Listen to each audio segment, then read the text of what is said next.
ગુજરાત હાઈકોર્ટમાં ગાંધીનગરથી 16 વર્ષીય સગીરાના 16 અઠવાડિયાના ગર્ભના ગર્ભપાત માટે અરજી કરાઈ હતી। આ અરજીમાં જણાવ્યા અનુસાર સગીરા આ ગર્ભ રાખવા માંગતી નથી, જેથી ગુજરાત હાઈકોર્ટે ગાંધીનગરની હોસ્પિટલને સગીરાના મેડિકલ તપાસના નિર્દેશ આપ્યા હતા, જેનો હકારાત્મક રિપોર્ટ આવ્યા બાદ આજે 17 માર્ચે ગુજરાત હાઈકોર્ટે સગીરાના ગર્ભપાત માટે મંજૂરી આપી છે। આ સાથે ડોક્ટરની એક પેનલની રચના કરવા કહ્યું છે, જેમાં સિનિયર ડોક્ટરો સામેલ હશે। રાજ્યમાં છેલ્લા 3 વર્ષમાં 24 દુષ્કર્મ પીડિતાને હાઈકોર્ટે ગર્ભપાત માટેની મંજૂરી આપી છે, જેમાં આજની ઘટનાનો પણ સમાવેશ થાય છે। સગીરાના ગર્ભપાત માટે ડોક્ટર પેનલની રચના કરાશે, જેમાં સિનિયર ડોક્ટર પણ હાજર હશે। ગર્ભપાત કરતા પહેલા સગીરાને તેના જોખમ વિશે માહિતગાર કરાશે। જો બાળક જીવિત જન્મે તો સગીરા અને બાળક બંનેની યોગ્ય કાળજી રાખવામાં આવશે। સગીરા બાળક રાખવા માંગતી ન હોય તો આગળ જુવેનાઇલ જસ્ટિસ એક્ટ મુજબ કાર્યવાહી થશે। પાકિસ્તાને સોમવારે રાત્રે ફરી એકવાર અફઘાનિસ્તાન પર એર સ્ટ્રાઇક કરી છે। સ્થાનિક મીડિયા અનુસાર પાકિસ્તાની વાયુસેનાના લડાકુ વિમાનોએ રાજધાની કાબુલના ઘણા વિસ્તારોને નિશાન બનાવ્યા છે, જેમાં એક હોસ્પિટલ પણ સામેલ છે। આમાં 400 લોકોના મોત થયા છે, જ્યારે 250થી વધુ ઘાયલ થયા છે। રિપોર્ટ્સ અનુસાર દારુલ અમાન, અરજાન કિમત, ખેરખાના અને કાબુલ ઇન્ટરનેશનલ એરપોર્ટની આસપાસના ઘણા સ્થળોએ ધમાકા અને ગોળીબારના અવાજો સંભળાયા હતા। તાલિબાન સરકારના પ્રવક્તા ઝબીહુલ્લાહ મુજાહિદે આરોપ લગાવ્યો છે કે પાકિસ્તાની સેનાએ કાબુલમાં એક નશામુક્તિ હોસ્પિટલ પર બોમ્બ ફેંક્યા હતા। તાલિબાને આ હુમલાની સખત નિંદા કરતા તેને માનવતા વિરુદ્ધનો અપરાધ ગણાવ્યો છે અને કહ્યું કે પાકિસ્તાને અફઘાનિસ્તાનના એરસ્પેસનું ઉલ્લંઘન કર્યું છે, જ્યારે પાકિસ્તાનના વડાપ્રધાન શાહબાઝ શરીફના પ્રવક્તા મોશરફ ઝૈદીએ આ આરોપોને પાયાવિહોણા ગણાવ્યા અને કહ્યું કે કાબુલમાં કોઈ હોસ્પિટલને નિશાન બનાવવામાં આવી નથી। ગીર સોમનાથ જિલ્લાના મોટા સમઢિયાળા ગામે વર્ષ 2016માં દલિત યુવાનોને ગાયનું ચામડું ઉતારવા બાબતે જાહેરમાં અર્ધનગ્ન કરી બેરહેમીથી માર મારવાની ચકચારી ઉના કાંડમાં 10 વર્ષ બાદ ન્યાયનો ચુકાદો આવ્યો છે। વેરાવળ સેશન્સ કોર્ટે આ કેસના મુખ્ય 5 આરોપી રમેશ જાદવ, રાકેશ જોશી, પ્રમોદ ગોસ્વામી, નાગજી ડાયા અને બળવંત ગોસ્વામીને પૂર્વ નિયોજિત હુમલો અને અત્યાચાર ગુજારવા બદલ દોષિત ઠેરવ્યા છે, ત્યારે વેરાવળ સેશન્સ જજ પંડ્યા દ્વારા ઐતિહાસિક ચુકાદો આપ્યો છે। આરોપીના વકીલ વિજયકુમારે જણાવ્યું કે ગંભીર ગુનામાં 307 એટલે કે જાનથી મારી નાખવાની કલમમાંથી તમામ આરોપીઓને કોર્ટે નિર્દોષ જાહેર કર્યા છે। આ મુદ્દે ફરિયાદીના વકીલે જણાવ્યું કે ભોગ બનનાર પીડિતોને કોઈ એવી મેજર ઇન્જરી ન હતી। આ ઉપરાંત બનાવ બન્યાથી હોસ્પિટલમાં વ્યાસ સુધીમાં કોઈ પણ પીડિતનો જીવ જાય તેવી શક્યતા ન હતી। આ મેડિકલ રિપોર્ટ અને જજ સમક્ષ સરકારી તબીબના નિવેદનના આધારે કોર્ટે તમામ આરોપીઓનો 360ની કલમમાંથી નિર્દોષ છુટકારો કર્યો હતો। ડાયમંડ સિટી સુરતમાં ઉનાળાની શરૂઆતે જ પોતાનો અસલી મિજાજ બતાવ્યો છે।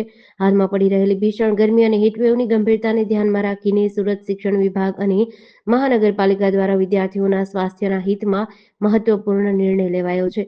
સુરત જિલ્લા શિક્ષણ અધિકારી ભગીરથસિંહ પરમારે શાળાઓ માટે કડક માર્ગદર્શિકા જાહેર કરી છે, જેનો તાત્કાલિક અમલ કરવા આદેશ આપ્યો છે। ગરમીના પ્રચંડ પ્રકોપ વચ્ચે વિદ્યાર્થીઓને સીધા સૂર્યપ્રકાશથી બચાવવા માટે સુરત શિક્ષણ વિભાગે મોટો નિર્ણય લીધો છે। શિક્ષણ અધિકારી ભગીરથસિંહ પરમારે સ્પષ્ટતા કરી છે કે હવેથી સુરતની તમામ શાળાઓના મેદાન પર થતી પ્રવૃત્તિઓ પર સંપૂર્ણ પ્રતિબંધ રહેશે। પીટીના પીરિયડ હોય કે અન્ય કોઈ ઇતર પ્રવૃત્તિ વિદ્યાર્થીઓને મેદાનમાં લઈ જઈ શકાશે નહીં। જો કોઈ રમતગમત કે એક્ટિવિટી કરવી હોય તો તે ફરજિયાતપણે ઇન્ડોર એટલે કે વર્ગખંડની અંદર જ કરવાની રહેશે, જેથી હીટ સ્ટ્રોકનું જોખમ ઘટાડી શકાય।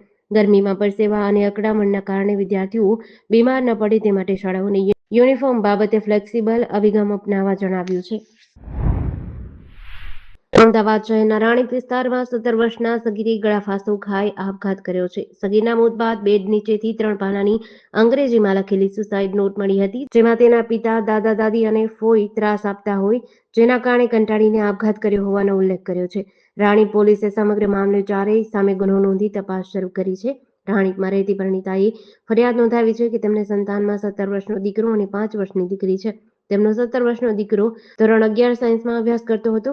પરિણીતાના લગ્ન વર્ષ 2008માં મુકેશ સાથે થયા હતા। લગ્ન બાદ પરિણીતાનો પતિ મુકેશ રોજ દારૂ પીતો અને કામ ધંધેથી આવીને તેની સાથે મારઝૂડ કરતો હતો। પરિણીતાના સાસુ સસરા પણ દીકરાનું ઉપરાણું લેતા હતા। પરિણીતાએ દીકરાને જન્મ આપ્યો ત્યારબાદ તેને નણંદ કહેતા હતા કે તું અને તારો દીકરો મરી જાવ તો સારું। આમ સાસુ સસરા, પતિ અને નણંદ અવારનવાર ત્રાસ આપતા હતા। સુરત શહેરના સચિન વિસ્તારમાં લોકોના જીવ જોખમમાં મૂકીને ગેરકાયદેસર રીતે ગેસ રિફિલિંગનું નેટવર્ક ચલાવતા તત્વો સામે સચિન પોલીસે લાલાક કરી છે. સચિન પોલીસે બાતમીના આધારે દરોડા પાડી ઘરેલું ગેસના બાટલામાંથી નાની બોટલોમાં ગેસ ભરતા 3 શખ્સોને ઝડપી પાડ્યા છે. પોલીસે આ મામલે 3 અલગ-અલગ ગુના નોંધી તપાસ હાથ ધરી છે. સુરત પોલીસ કમિશનર દ્વારા શહેરમાં ચાલતી ગેરકાયદે પ્રવૃત્તિઓ ડામી દેવાની સૂચના બાદ સચિન પોલીસ એક્શન મોડમાં આવી છે. પોલીસ સ્ટેશનની ટીમને બાતમી મળી હતી કે વિસ્તારમાં કેટલાક ઇસમો પોતાની આર્થિક ફાયદા માટે રહેણાંક અને વ્યાપારી વિસ્તારોમાં ગેસ રિફિલિંગનું જોખમી કામ કરે છે. જેના આધારે અલગ-અલગ ટીમો બનાવી જમશેદનગર અને સુડા સેક્ટર જેવા વિસ્તારોમાં દરોડા પાડ્યા હતા. આ કાર્યવાહીમાં પોલીસને ગેસ રિફિલિંગ માટે વપરાતા સાધનો અને મોટા પ્રમાણમાં ગેસના બાટલા મળ્યા હતા.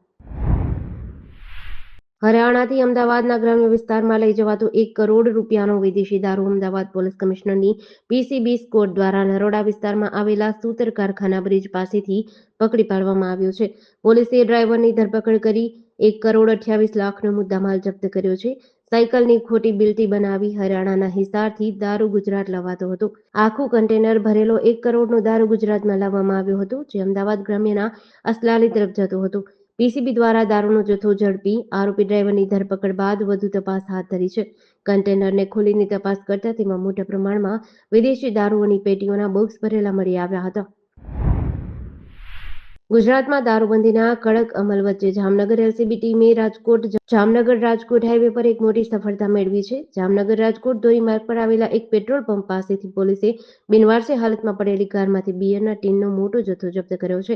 એલસીબીની ટીમને ખાનગી બાતમી મળી હતી કે રાજકોટ હાઈવે પર એક પેટ્રોલ પંપના પાર્કિંગમાં પડેલી કારમાં નશાનો સામાન છુપાવવામાં આવ્યો છે. બાતમીના આધારે પોલીસે મોડી રાત્રે ઓપરેશન હાથ ધર્યું હતું.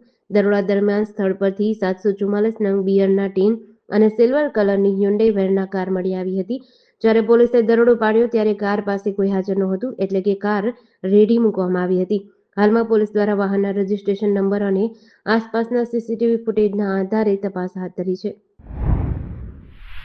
નવસારીના કૃષિ યુનિવર્સિટી વિસ્તારમાં વીજ કંપનીની બેદરકારીના કારણે એક દુર્ઘટના બની છે. સરગમ એપાર્ટમેન્ટ પાસે વીજ થાંભલામાં કરંટ ઉતરતા 16 વર્ષની આયુષી નાયિકાનું સારવાર દરમિયાન મોત થયું છે.